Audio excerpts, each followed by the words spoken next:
रूस के moon mission की कई दिलचस्प बातें सामने आई हैं। ये देश चांद पर न्यूक्लियर पावर प्लांट बनाने की तैयारी में है। कई मीडिया रिपोर्ट में दावा किया गया है कि रूस की इस पहल में भारत भी शामिल हो सकता है। भारत ने पहले ही ये बात साफ कर दी थी कि वो 2035 तक अपना भारतीय अंतरिक्ष स्टेशन यानी BAS बनाएगा। इसके साथ ही 2040 तक चांद पर इंसान को भेजने की योजना है।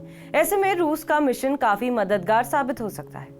अब सवाल उठता है कि रूस चांद पर न्यूक्लियर पावर प्लांट क्यों बनाना चाहता है। नासा भी चांद पर इसे बनाने के लिए जरूरी प्रोजेक्ट क्यों मानता है। दरअसल रूस की न्यूक्लियर एनर्जी फर्म रोसाटोम इस प्रोजेक्ट पर काम कर रही है। ये कई मायने में रूस के लिए बड़ा और खास प्रोजेक्ट है। रूस चीन के साथ मिलकर चांद पर अपना बेस तैयार करने की बात पहले ही कह चुके हैं। न्यूक्लियर पावर प्लांट के जरिए उसी बेस को पावर सप्लाई की जाएगी। इस तरह रूस के न्यूक्लियर पावर प्लांट से चीन के बेस को बिजली मिलेगी।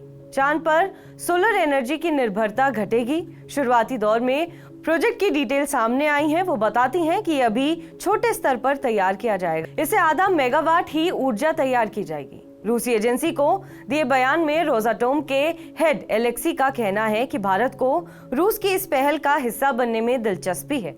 हमें जिस नए समाधान को लागू करने के लिए कहा गया है वो आधा मेगावाट तक की ऊर्जा क्षमता वाले मून न्यूक्लियर एनर्जी प्लांट का विकल्प है। भारत और चीन इसमें दिलचस्पी ले रहे हैं।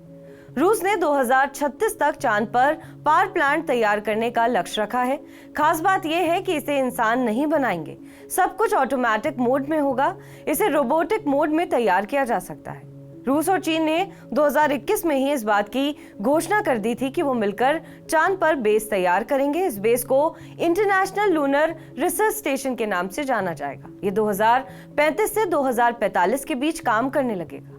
चांद के लिए न्यूक्लियर पावर बहुत महत्वपूर्ण है। सिर्फ रूस ही नहीं, सोलर एनर्जी सीमित होने के कारण चांद पर बिजली उपलब्ध करने के लिए नासा भी परमाणु रिएक्टरों का उपयोग करने का विचार कर रहा है।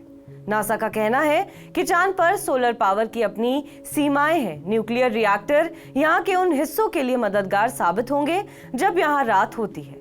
इसकी वजह है कि चांद पर 14 दिन तक रात में बिजली की सप्लाई करना संभव हो सकेगा। वैज्ञानिकों का मानना है कि न्यूक्लियर फ्यूल चांद के लिए सुरक्षित साबित होगा और यहाँ रेडिएशन की गुंजाइश कम रहेगी।